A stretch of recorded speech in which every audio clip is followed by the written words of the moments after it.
Hai, bismillahirrahmanirrahim. Assalamualaikum warahmatullahi wabarakatuh, teman-teman. Nah, ini tuh merupakan materi lanjutan yang sebelumnya Ibu udah bahas ke kalian ya. Selamat menyimak, mudah-mudahan dapat dipahami. Jadi lanjutannya itu adalah tentang menyusun menu makan siang seimbang. Jadi, menu hidangan juga di sini dipelajari loh. Bagaimana sih yang namanya menu makanan yang seimbang untuk sehari-hari kita itu seperti apa? Ya. Jadi di sini dilihat susunan makanan yang dimakan oleh seseorang untuk sekali makan untuk satu harinya. Nah, menu seimbang itu menu yang terdiri dari atas beraneka ragam makanan dalam jumlah dan proporsi yang sesuai sehingga memenuhi kebutuhan gizi dari seseorang. Untuk pemeliharaan, tujuannya untuk apa? Nah, tujuannya itu adalah pemeliharaan dan perbaikan sel-sel tubuh, proses kehidupan, dan juga pertumbuhan dan perkembangan kita juga loh teman-teman ya. Kemudian pola menu 4 sehat 5 sempurna itu seperti apa? Di sini dijelasin bahwa pola menu seimbang yang diperkenalkan kepada masyarakat itu ternyata sejak tahun 1950 dalam rangka melancarkan gerakan sadar gizi oleh Profesor Dr. Purwo Sudarno. Terdiri dari apa aja? Yang pertama adalah makanan pokok. Yang kedua, jelas buah-buahan. Yang ketiga, lauk. Yang keempat, susu. Yang kelima, sayuran. Ini tuh termasuk ke dalam 4 sehat 5 sempurna ya teman-teman.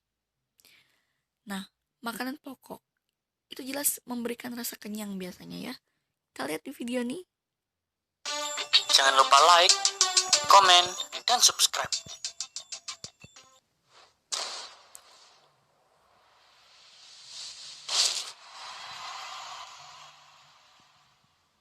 Tahukah Anda, gaya hidup sehat sering diperbincangkan saat ini. Penyebabnya adalah banyaknya jenis penyakit yang dialami kebanyakan orang sekarang. Bagaimana solusinya? Anda hanya perlu memetakan kembali makanan 4 sehat 5 sempurna. Masih ingat apa saja makanan 4 sehat 5 sempurna yang diajarkan waktu SD? Mari ingat kembali. Makanan pokok, sayur-sayuran, lauk pauk, buah-buahan, dan susu. Bagaimana? Jika Anda sudah mengingat kembali pelajaran SD, makanan sehat pertama apa yang Anda pikirkan untuk dikonsumsi? Tulis di bawah komentar ya.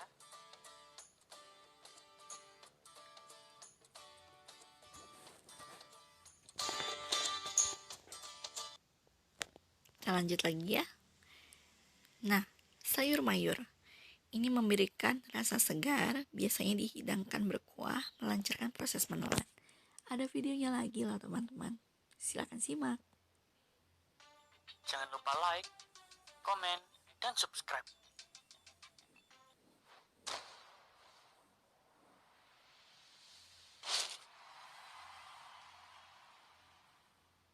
Tahukah Anda, gaya hidup sehat sering diperbincangkan saat ini. Penyebabnya adalah banyaknya jenis penyakit yang dialami kebanyakan orang sekarang. Bagaimana solusinya? Anda hanya perlu memetakan kembali makanan 4 sehat 5 sempurna. Masih ingat apa saja makanan 4 sehat 5 sempurna yang diajarkan waktu SD? Mari ingat kembali. Makanan pokok, sayur-sayuran,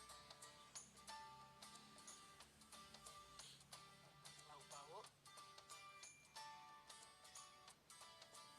buah-buahan, dan susu. Bagaimana? Jika Anda sudah mengingat kembali pelajaran SD, makanan sehat pertama apa yang Anda pikirkan untuk dikonsumsi? Tulis di bawah komentar ya. Ayo, makanan sehat apa yang pertama kali kalian pikirkan setelah melihat video ini? Jawab di kolom komentar. Oke, kita lanjut lagi. Lauk pauk.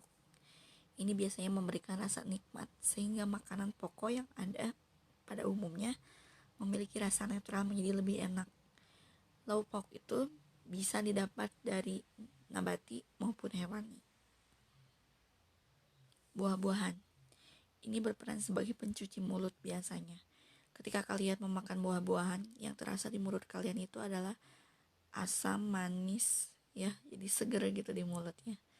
Itu fungsi dari buah-buahan, bikin suasana segar di dalam mulut kita gitu ya.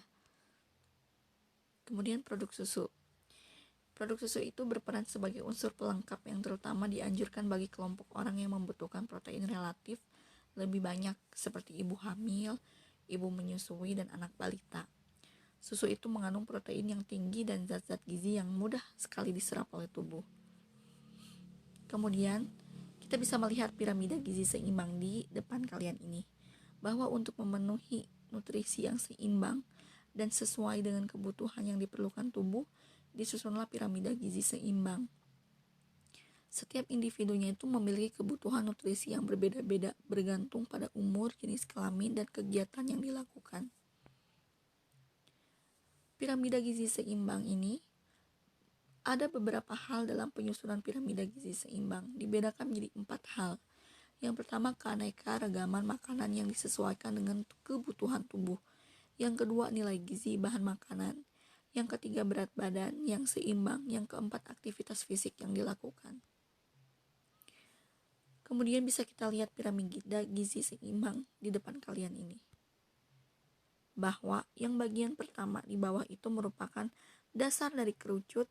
Tingkatan ke-1 terdiri atas bahan makanan sebagai sumber energi yang secara proporsional paling banyak dikonsumsi setiap harinya. Yang kedua, bagian tengah kerucut atau tingkatan kedua, ini merupakan terdiri atas bahan makanan sebagai zat pengatur. Yang ketiga, ini merupakan bagian tengah kerucut selanjutnya atau tingkatan ketiga. Dia terdiri atas bahan makanan sebagai zat pembangun. Dan yang terakhir, merupakan bagian kerucut paling atas atau tingkatan keempat. Ini terdiri atas bahan penyedap makanan seperti gula, minyak, dan garam. Pedoman makanan sehari-hari. Porsi makanan orang dewasa, misalkan porsi makanan pokok 300 sampai dengan 500 gram beras atau 3 sampai 5 piring nasi. Sebagian beras dapat diganti dengan jenis makanan pokok lainnya. Bisa dilihat porsi lauk. Lauk itu merupakan hewan 100 gram atau 2 potong. Ikan, daging ayam, lauk nabati misalkan 100 sampai 150 gram. 4 sampai 6 potong misalkan tempe atau tahu. Porsi sayuran dalam bentuk tercampur 150 sampai dengan 200 gram atau 1,5 sampai 2 mangkok. Porsi buah 200 sampai 300 gram atau 2 sampai 3 potong. Porsi susu atau hasil olahan susu 1 sampai 2 gelas. Nah, pedoman makanan sehari-hari adanya gula. 2 itu biasanya dikonsumsi 25 sampai 35 gram atau 2,5 sampai 3,5 sendok makanan dalam minuman atau kue-kue. Kalau minyak biasanya 25 sampai dengan 50 gram. Kalau garam biasanya 5 gram atau 1 sendok teh gitu ya. Kemudian manajemen gizi agar terhindar dari obesitas. Obesitas definisinya itu adalah keadaan dengan akumulasi sel-sel lemak di dalam tubuh yang berlebihan sehingga dapat mengganggu kesehatan. Nah, obesitas juga dapat menyebabkan gangguan kesehatan, antara lain penyakit jantung atau kardiovaskuler, hipertensi, stroke, diabetes tipe 2, dan kanker usus. Obesitas ringan itu merupakan kelebihan berat badan lebih dari 120% BBI atau berat badan ideal. Obesitas sedang itu kelebihan berat badan lebih dari 141 sampai dengan 200% dari berat badan ideal. Dan ada obesitas berat. Ini merupakan kelebihan berat badan lebih dari 200% dari berat badan ideal. Penyebab terjadinya obesitas itu karena apa? Yang pertama adalah pola makanan yang buruk. Asupan makanan sumber energi melebihi dari kebutuhannya. Kemudian masalah kesehatan seperti hipotiroidisme. Kemudian kurangnya aktivitas fisik. Kemudian obat-obatan seperti kortikosteroid. Kemudian faktor genetik. Nah, Ada video di sini, bisa kalian simak ya. Di seluruh dunia, hampir 40% orang dewasa mengalami kegemukan, bahkan sampai obesitas. Mungkin kita termasuk salah satunya. Tapi sebetulnya apa sih yang bikin kita bisa kegemukan?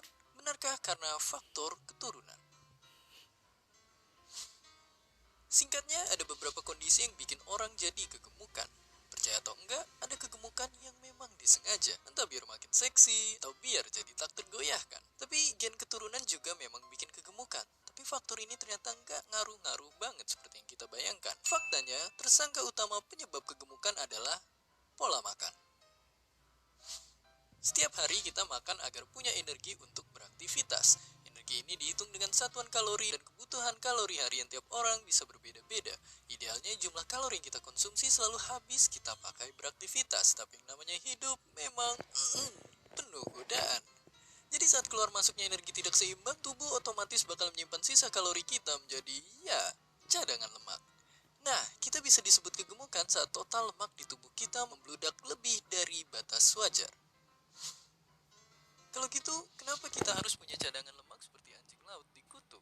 Jadi, sejarahnya nenek moyang kita dulu hidup di zaman yang kondisinya sangat-sangat ekstrim.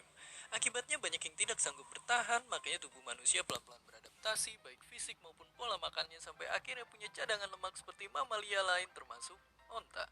Tapi tujuannya simpel, yaitu supaya bisa terus bertahan hidup. Bedanya nenek moyang kita banyak bergerak, sementara kita di zaman sekarang, Dan yang paling membedakan kita dengan para nenek moyang yaitu jelas gaya hidupnya. Zaman sekarang banyak makanan berkalori tinggi yang enak-enak dan juga sangat gampang didapat. Sementara itu 8 dari 10 orang di dunia terbukti memang malas gerak. Gimana? Nggak kegemukan. Kita mungkin kurang sadar kalau penyebab kematian terganas di Indonesia banyak yang dipicu oleh kegemukan. Padahal kegemukan itu bisa banget dicegah. Misalnya dengan makan sesuatu yang sangat nikmat tapi sesuai kebutuhan tubuh saja. Karena nabung lemak itu seperti halnya nabung duit. Sedikit-sedikit, lama-lama menjadi bukit. Dan seperti biasa, terima kasih.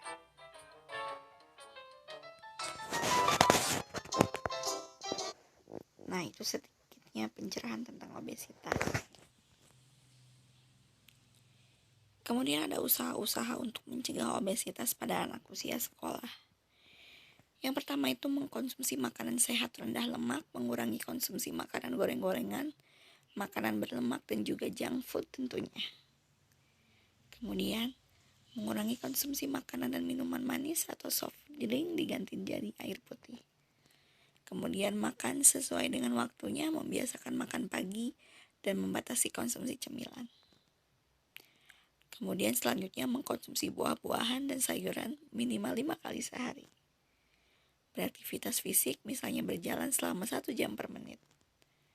Atau berolahraga misalnya lari, berenang, dan bulu tangkis secara teratur minimal 3 kali dalam seminggu selama 20 menit.